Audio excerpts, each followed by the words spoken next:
This is Andy Perrault for Boxing Social in association with Betfred, and I'm finally joined by WBA World Super Flyweight World Champion Kal Yafai. Kal, it's been a while, but how are you? I'm very good. How are you? I'm all good, thanks. Obviously, it's great to hear you doing well. Talk to me about these past few months, the frustration of not having a fight until I know you've just had one signed and delivered, which we'll come on to. But talk about the frustration of having to wait so long to get something sealed. There's times where it's frustrating, but it ain't been that bad because I fight every 6 to 7 months anyway. So I fight twice a year. So I don't need, it's not been that frustrating. The frustrating part for me was I was going to fight end of April, and I had a hand injury. So that didn't go ahead. So then I've had to wait a little bit longer. But I'm ready to put on a good show in my next fight. I know there was rumours that you was going to fight on the AJ undercard out in New York last week. What was the situation with that and with regards to why it didn't happen? There was rumours, but it weren't never a done thing. It's just rumours on Twitter and things like that. I think Eddie mentioned it's a possibility, but I was originally going to fight on April 26th in LA, but my hand injury kept me out of that. So now I'm fighting on June 29th. April 26th, was that the Superfly card? No, not was that? But it was the There was Rungvisai Strada, not Superfly, but yeah, Rungvisai Strada. And Roman. What did you make of the Rungvisai Strada fight? It was a good fight, but it was by Rungvisai. I thought it was a bit hard. Coming out as an orthodox fighter, his strengths are as a southpaw, but Estrada stuck to his game plan, done what he needed to do, and he boxed very well. Do you think for Rungvisai, where exactly can you see him going with his career now with those two defeats to Estrada? A Rungvisai Estrada rematch, possibly. Fight me. I think that's about it really. unless he moves up, but I doubt it. So I think there is options, or any of the big names. Joe and Carhas, who knows? We'll come on to those other names. We'll start off with the fight that you have just signed with Norbelto Jimenez, your mandatory challenger. Just talk to me about what you know about him and his style. I know he fought for the world title about 4.5 years ago against Kohei Kono in Japan, and he drew that. He hasn't boxed anyone of note since. He looks a bit tricky, a bit awkward. He's game and tough, as they all are from that part of the world. But he's got a weird record, losing 8 times, but hasn't lost since 2011. Interesting. Having watched him in terms of his style and his, the way that he fights, what do you expect from the fight itself? How do you see your styles clashing or gelling?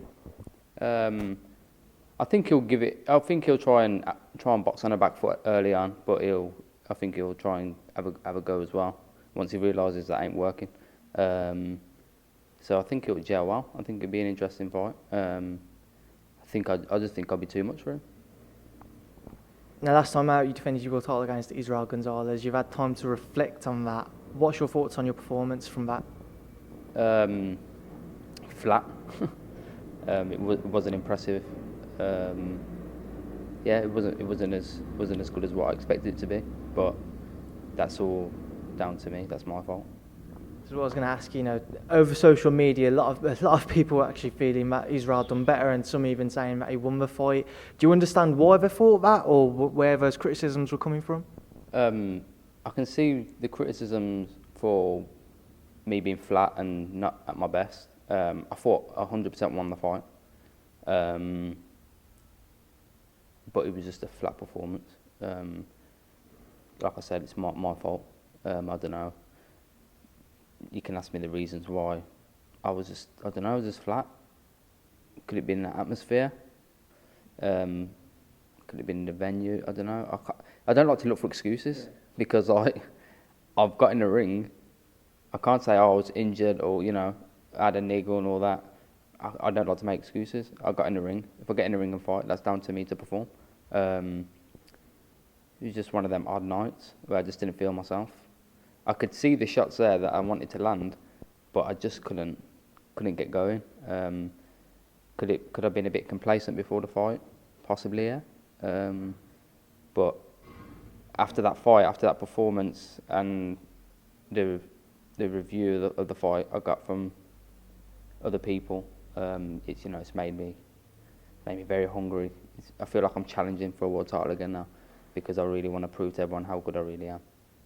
Do you feel that you kind of needed that as well then, just to keep yourself motivated if you're not going to have the unification fights or the big names at the minute, or if they haven't been delivered yet? Do you feel that you needed kind of that bit of a kick up the backside, if you were, just to make you realise the position you're in, to motivate yourself once again? Kick up the backside. I'm trying to word it correctly. We're not in school. We're not in school. I needed a good kick up the arse, man. Yeah, proper. Yeah, possibly. You know, it's never good. It's never good to look bad in a fight and not perform. But you know, look, even on a bad night, I managed to win. So I just try and take positives from it. You know, it was my fourth defence. I fought against 4 complete different fighters, different styles.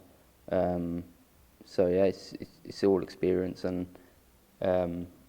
after this fight, my eyes are solely on Norbelto, Jimenez. So I've got to do a good job on him, and then I need a massive fight after that. So I was going to say, this will be your 5th defence. Do you need? You've just said you need a massive fight. Will it definitely be one of a unification or a big name, provided everything goes to plan against Jimenez? 100%. Yeah. What has Eddie said to you in terms of the plan then? Same thing. We're on the same page. So Eddie gets a lot of stick, but you know he delivers for his fighters. So people will say, "Oh yeah, he hasn't delivered for Kal Yafai, and you know, he's had a shit reign." And I think I've done all right, both with experience. I haven't had that big name yet, but that name will come. And yeah, I'm happy with the job that's been done for me by Matchroom. Now, one name that does keep cropping up with yourself, another Matchroom fighter, Charlie Edwards. I know that he's the weight below you, but he's now picked up a world title. And obviously, if you were to fight, he wouldn't carry that into into your division, into the super flyweight division. But seeing him pick up a world title now, his name's built. Is it a fight that does interest you at all now? Possibly in the future. See, I have a plan, and about me and my team have I'm on my own road, doing what I want to do.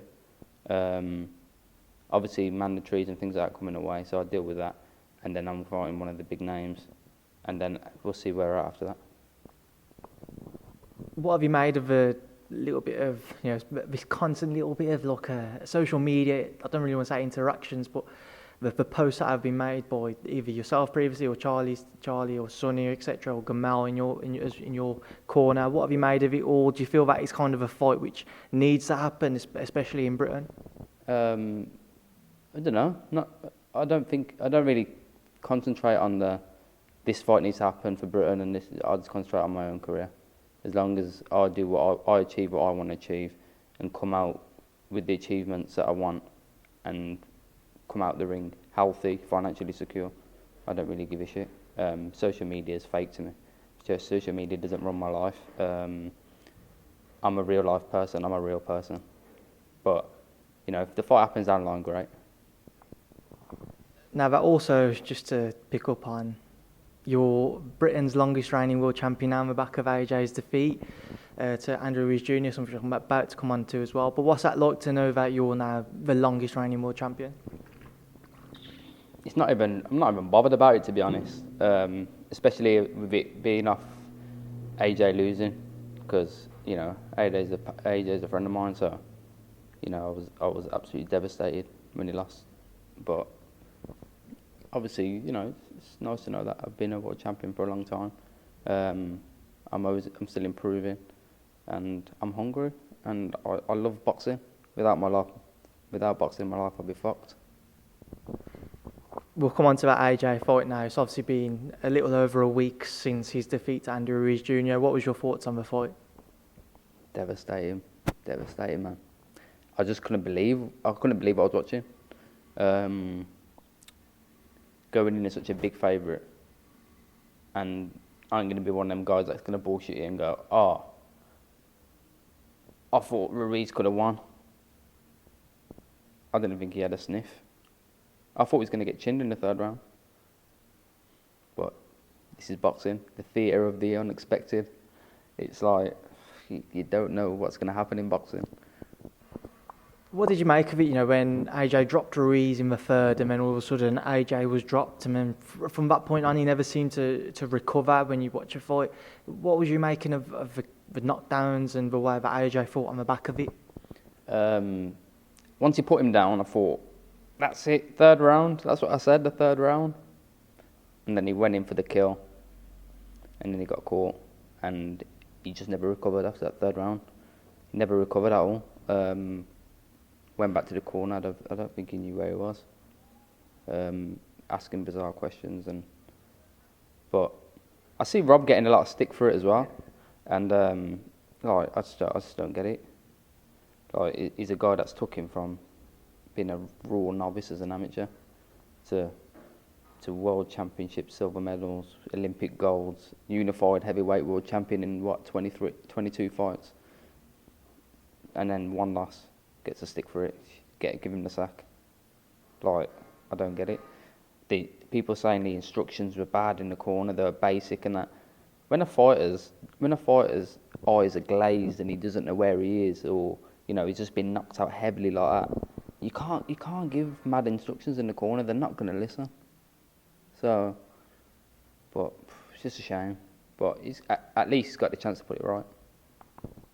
Do you think that he has to take that rematch immediately over social media? Some people suggesting he should wait, maybe have another fight to build up his confidence, or is it a matter of he needs to take it now to prove that it was just a glitch, if it were, along his career path?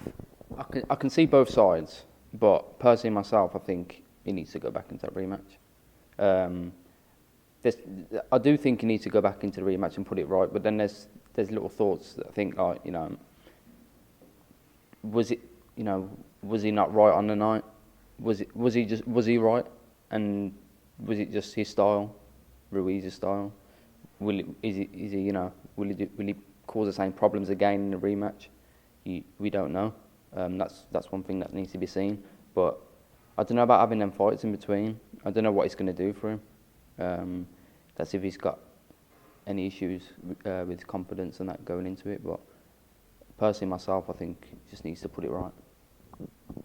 Now, there were two big rumours that circulated after the fight. The first being that AJ had a panic attack in his dressing room just before walking out, and the other one was that he was knocked out in sparring the week before the fight.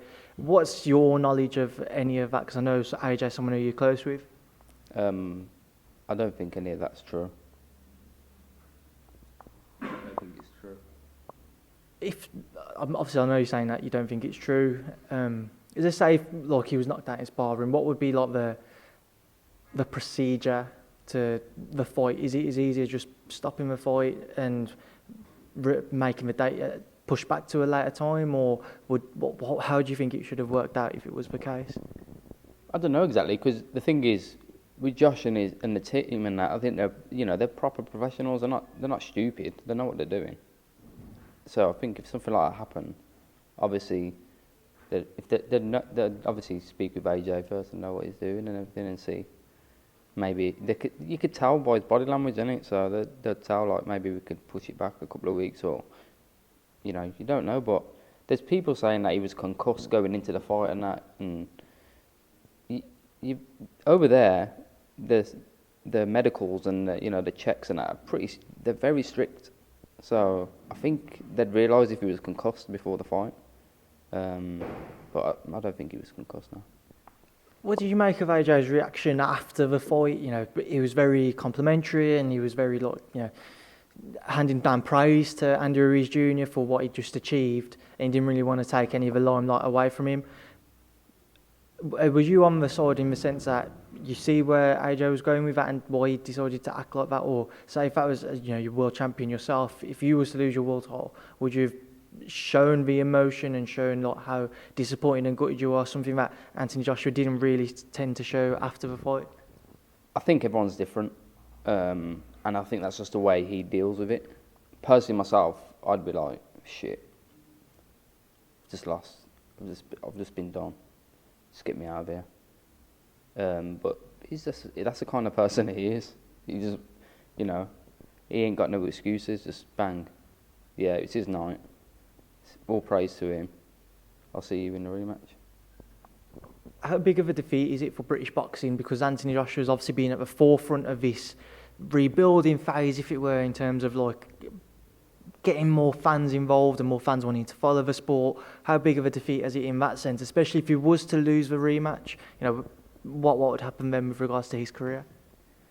I don't know. It's a tough one because he's got a lot of stick since losing the fight, and it's mad because he has done a lot for British boxing. He's done a lot for the fight. He's done a lot for fighters like me. He's big for British boxing. So to get the stick that he's had is a bit harsh, but that just seems to be the problem with sport in our country.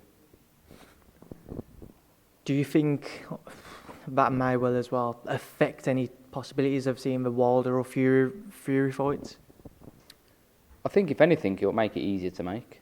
If anything, probably a bit easier because they've probably seen the weaknesses now and probably thought, yeah, he's just got done by him. So I think we've got a good chance of doing that as well. So possibly, but there's still all loads of issues with TV and things like that, promoters. So that's boxing. Now, one of those heavyweights, Tyson Fury, is in action this weekend against Tom Schwartz. What are your thoughts on his bout with Tom? Any chances, in your opinion, of another upset in the heavyweight division? I doubt it, but I've never seen this guy, so I can't really comment on it. But I'm looking forward to seeing Tyson. He's a character, always has been. He's a good guy, man. But he's a top fighter. Now, Deontay Wilder, back in May, knocked out Dominic Breazeale in the first round. What was your thoughts on that performance and exactly where he stands in the heavyweight division after announcing he's going to fight Luis Ortiz next, and then apparently the Fury rematch is set for the beginning of next year? Yeah, that power is something else. Man, that is just like next level power. I don't know where he gets it from. His legs are skinny. He's just like a small heavyweight. Just that he's just born with that. He's just got that power in it. It's mad, but he's a character and he's interesting to watch. You always know you're going to get some entertainment when he's fighting. I always look forward to seeing him fight. Obviously, when you're one of the lighter weights and you look at some of the heavyweights, you don't want to watch them because they're technically good. Because you get some of them that aren't. But they've just got that mad power, and you're going to see someone get chinned, which is great. That's what people want to see. It's a bit of a mad one because in the smaller divisions you see a lot of people get chinned as well, but with like mad speed and great technique and that. But in the heavyweights you're just going to see someone get chinned. How do you see a rematch going between Tyson Fury and Deontay Wilder if it is true and the rematch is set for early next year? Difficult one, isn't it? Tyson Fury can outbox him all night long, or Wilder could chin him. You just don't know. That's an interesting thing. That's a thing that just you want to see it. But I'd love to see Tyson Fury win it. Tyson's a character, man. I'm telling you. Do you think both of those guys are looking at AJ losing over the weekend and they're kind of regretful of not taking the fight because they know how much money and the opportunity to win world titles, they've missed out on all of that now? Do you think they're regretting it? Possibly, especially with the money that was on the table. I would be. I'd be fuming. I'd be like, shit. Man, what could I have bought with that? That's mad because we don't see that kind of money. Super flyweights and the lower weights, we're not going to get like 40, 50 millions and things like that. So we're happy.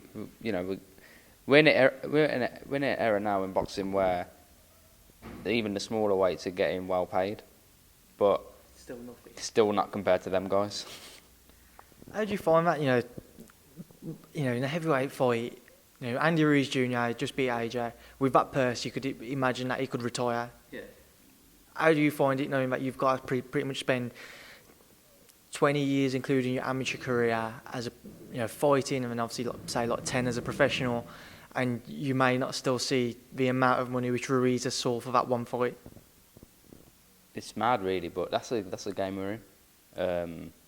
Depends what you're into, what you want to do with money and things like that. A lot of fighters make good money and they just spend it and spunk it, whereas some fighters are clever, and I think I'm one of them fighters. Whereas where I'm pretty clued up financially, so obviously when I retire, I never want to work again. And when I retire, if I did work, it'd be kind of criminal that I did. Well, I guess you could start doing my taxes then now, Kal, if you're clued up. It's Be a good accountant. That's all right, I need one. Let's talk about your birthday. I didn't even realise when I came down here today it was your birthday, so I've kind of missed the trip there. What are you up to celebrate it? Also, happy birthday. Thank you. Nothing really. I just sparred 10 rounds. Bit of pad work, bit of bag work. I'm gonna just chill for a bit now and then go to Desi's gym in Birmingham, get in a killer session there, and then go home and just relax and recover for tomorrow's work again. You have a birthday cake tonight? Nope. Nope.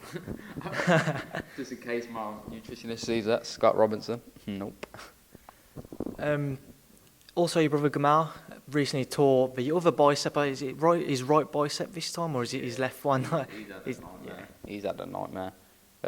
He tore his bicep back in September, and he recovered from that. He got that operated on, recovered, come back, looking $1 million. Last spar before his next fight, end of the first round, lands the right hook, I think it was.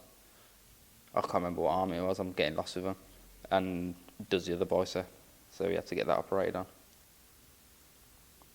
Just Matt, you couldn't write it.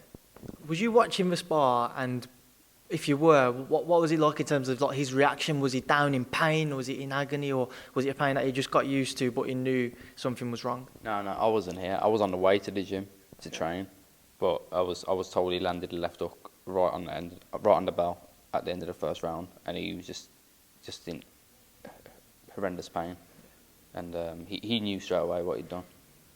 And then I took him to the hospital. They weren't much help, so we got a quick scan on it, where we get our scans from, and they just told him straight away. Any prediction as to when we may see the Beast back in camp? He'll be back soon. I think he'll probably fight in September time now, but it's challenging for him mentally at this time, because he had to come back from losing for the first time last year, come back with 2 good knockouts, and then he tore his bicep there. He had to go through all that operation, rehab, all that kind of stuff, and then he's back in action. He's starving. He's ready to go again, and then it happens again. And especially when you've just had a kid, and you know, just bought a house and things like that, it's challenging mentally. So I think he'll be back hungrier than ever. Well, if you pass on our best to Gamal, Kal, we'd appreciate that. But I'll leave a last word with you before I let you shoot off. I've kept you for long enough. Any final words? No, just keep doing what you're doing, man. You're smashing shit up. New York, living the life. Where you off to now? Where am I off to now? I'm off to Leeds tomorrow for the Warrington Galahad fight week. Good fight as well. What are your thoughts on that one? Good fight. It's a tough fight. It's a tough fight to predict, because Warrington's he's been there, and you know he beat Frampton, he beat Selby, so he's on a good roll. But I don't know. There's something with Galahad. I don't know.